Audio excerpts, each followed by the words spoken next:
নমস্কার বন্ধুরা, রিনা সাহা ইউটিউব চ্যানেলে আপনাদের সকলকে জানাই স্বাগত। শ্রীমদ্ ভগবত গীতা। বন্ধুরা, গীতা জয়ন্তী কবে কিভাবে পালন করবেন এবং গীতা জয়ন্তীর মাহাত্ম্য কথা। গীতা জয়ন্তী পালন হবে অঘ্রাণ মাসের শুক্লপক্ষের তিথিতে, বাংলার 1431 বঙ্গাব্দের 25শে অঘ্রাণ, ইংরাজির 11ই ডিসেম্বর বুধবার 2024। গীতা মাহাত্ম্য। শ্রীমদ্ ভাগবত গীতায় জীবনের সার। গীতা পাঠ করলে বা শ্রবণ করলে কলিযুগের মানব জীবনের মুক্তি মেলে। আমরা কলিযুগের মানুষ। যদি শ্রীমদ্ ভাগবত গীতা আশ্রয় করি তাহলে মানব জাতির মুক্তি মেলে। তার জন্য গীতা জয়ন্তী পালন করা হয়। সনাতন ধর্মের মানুষের কাছে সব থেকে বড় গ্রন্থ হল শ্রীমদ্ ভাগবত গীতা। গীতা আমাদের জীবন মন্ত্র। এই জন্য বহু কাল থেকে মানব জাতিকে সঠিক রাস্তা দেখিয়ে আসছে শ্রীমদ্ ভাগবত গীতা। শ্রীমদ্ ভাগবত গীতায় সব থেকে পবিত্র গ্রন্থ বলে মানা হয়ে থাকে। শ্রীমদ্ ভাগবত গীতা স্বয়ং যোগেশ্বর শ্রীকৃষ্ণ অর্জুনকে শুনিয়েছেন। স্বয়ং ভগবান নিজের মুখে অর্জুনকে শুনিয়েছেন গীতার বাণী। যখন কুরুক্ষেত্রের যুদ্ধে অর্জুন নিজের আত্মীয় পরিজনদের দেখে দুঃখে ভেঙে পড়েন আর অস্ত্র উঠাতে পারেন না, কিভাবে যুদ্ধ করব? এরা সকলেই আমার আপন, আমি কিভাবে এদেরকে বধ করব? তখন স্বয়ং ভগবান শ্রীকৃষ্ণ অর্জুনকে বলেন, মনুষ্য ধর্ম পালন করার কথা বোঝান। গীতা জয়ন্তী কখন পালন করা হয়? মার্গশীর্ষ শুক্লপক্ষের অঘ্রাণ মাসের একাদশী তিথিতে পালন করা হয়।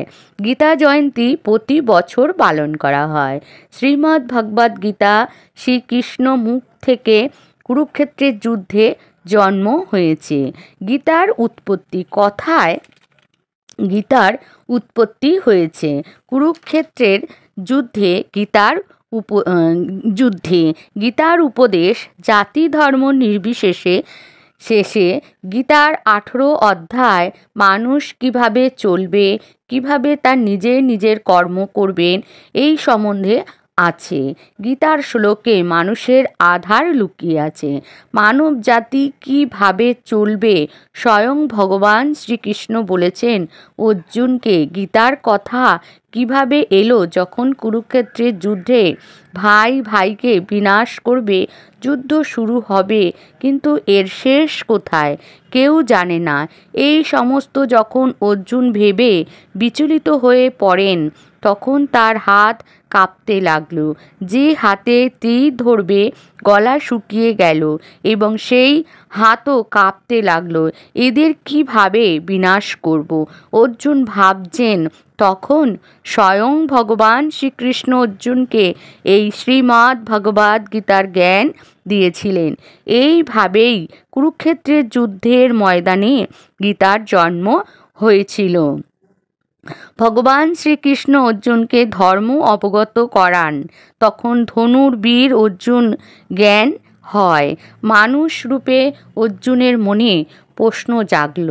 ভগবান শ্রীকৃষ্ণ তখন অর্জুনকে জ্ঞান দিলেন। এই জ্ঞান শ্রীমদ্ ভগবত গীতাতে বর্ণনা করা হয়েছে। এই শ্রীমদ্ ভগবত গীতা অজ্ঞান মানুষ জাতিকে জ্ঞান দিয়ে থাকে। শ্রীমদ্ ভগবত গীতা মানব জাতিকে তার বোধ বুদ্ধি বৃদ্ধি করার জন্য ভগবান শ্রীকৃষ্ণ স্বয়ং নিজের মুখে বলেছেন অর্জুনকে। এই সময় থেকেই কলিযুগের আরম্ভ হয়ে গিয়েছিল। কলিযুগ এমন যুগ, গুরু এবং গোবিন্দ পৃথিবীতে উপস্থিত নেই। দিশাহারা মানুষকে তাই ভগবান শ্রীকৃষ্ণ গীতা জ্ঞান দেন। সনাতন ধর্মের মানুষের কাছে শ্রীমদ্ ভগবত গীতা এমন এক গ্রন্থ যার জয়ন্তী প্রতি বছর পালন করা হয়।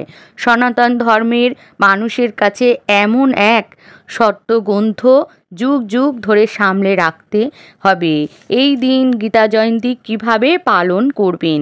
এই দিন গীতা পাঠ করবেন, ভগবান শ্রীকৃষ্ণের পুজো অর্চনা আরাধনা তো করবেন, তার আগে খুব সকাল সকাল স্নান করে শুদ্ধ বস্ত্র পরিধান করে বাড়ি ঘর দুয়ার পরিষ্কার পরিচ্ছন্ন করে নেবেন এবং গীতা পুজো করবেন। গীতায় মধ্যে তুলসী পাতায় সাদা চন্দন লাগিয়ে গীতার মধ্যে রাখবেন এবং গীতাকে লাল রঙের নতুন শালু কাপড়ে মুড়ে রাখবেন পুজোর স্থানে বা ঠাকুরের ঘরে এবং গীতাকে পঞ্চপ্রদীপ দিয়ে আরতি করবেন, ধূপ দেবেন, ধুনো দেখাবেন, ফুল দেবেন। বন্ধুরা, যদি সম্ভব হয় না খেয়ে গীতা পাঠ করবেন এবং গীতার এক অধ্যায় পাঠ করলে গীতার মাহাত্ম্য অবশ্যই পাঠ করবেন, তা না হলে আপনি কিন্তু গীতা পাঠের কোনো ফল পাবেন না এবং উপবাস থাকতে পারেন। এবং সৎ ব্যক্তিকে গীতা দান করবেন এবং ব্রাহ্মণকে পারলে গীতা দান করবেন। এই দিন আপনারা তীর্থস্থানে গিয়ে গীতা পাঠ শুনতে পারেন বা করতে পারেন, আর এই দিন আপনারা নিজের বাড়িতে অবশ্যই গীতা পাঠ করুন। শ্রীমদ্ ভগবদ গীতা ভক্তি সহকারে পাঠ করবেন এবং শ্রবণ করবেন। এই দিন গীতা পাঠ শ্রবণে অবশ্যই করুন এবং গীতা পাঠ শ্রবণ করলে বা পাঠ করলে আপনি যদি মহাপাপও করে থাকেন তা থেকে মুক্তি পাওয়া যায়। তাই ভগবান শ্রীকৃষ্ণের এই মহামূল্যবান গীতা পাঠ আপনারা অবশ্যই করুন।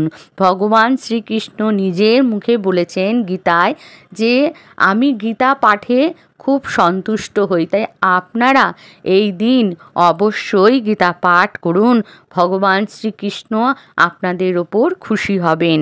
এবং ওং নমো ভগবতে বাসুদেবায়, ওং নমো ভগবতে বাসুদেবায়, ওং নমো ভগবতে বাসুদেবায়, এই মন্ত্রটি আপনারা 11 বার উচ্চারণ করুন। যদি 11 বার সম্ভব না হয় তাহলে আপনারা 3 বারও করতে পারেন।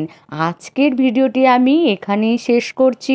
যদি ভালো লাগে তাহলে লাইক করবেন, কমেন্টস করবেন এবং শেয়ার করবেন। আশা করছি ভগবানের আশীর্বাদে আপনারা সকলেই ভালো আছেন এবং সুস্থ আছেন।